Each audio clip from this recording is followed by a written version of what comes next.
Well, the Supreme Court today wading into the heated national debate and hearing arguments right this very moment, whether transgender athletes or biological boys or men should be allowed to be participating in girls' and women's sports. The justices will hear arguments in two cases from Idaho and West Virginia, where federal courts have blocked state laws that would prohibit trans athletes from participating on teams consistent with their gender identity. Lower courts have concluded that the ban discriminates on the basis of sex in violation of Title IX and the Constitution's Equal Protection Clause.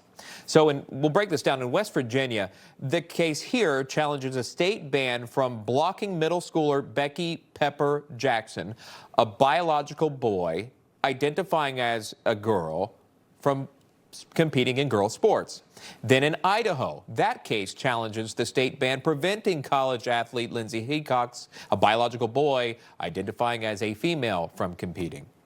Erika Donalds is here, the chair of the Education Opportunity for America First Policy Institute. Great to see you, Erika.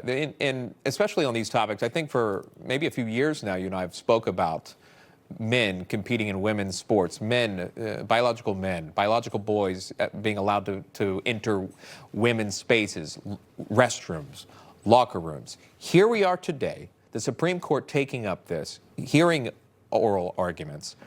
What are you hopeful for today? Well, we hope that this ends the issue once and for all, upholds the original intention of Title IX, which gives girls opportunities in sports, keeps them safe in their locker rooms from young men and boys.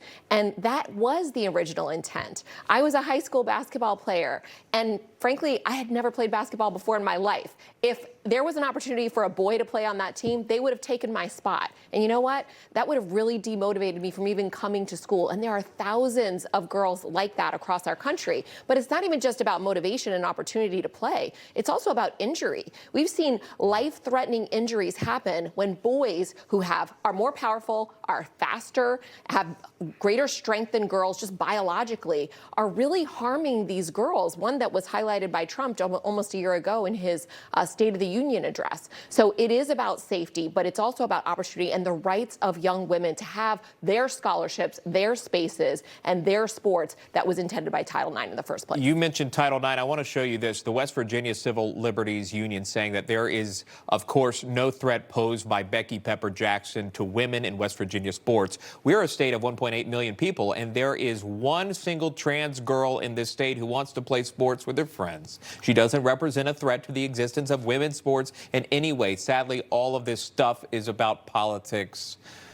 Do you see any problem with what was stated? We don't make policy for one person. We make it for the masses. And frankly, the American people disagree. Over 70% of the American people believe that women should be allocated their own sports based on biology. Not just that, but 27 states, including West Virginia, have passed laws that say it has to be a biological girl who is participating in girls' sports. So we cannot make laws because we feel bad for one young man who wants to play in women's sports. We have to make them for the masses, and we have to uphold Title IX. Finally, from a political perspective, this is really a hot button issue, or is it, I wonder? I mentioned this earlier in the broadcast that this is somewhat of an 80-20, 90-10 issue, if you will. Is it that?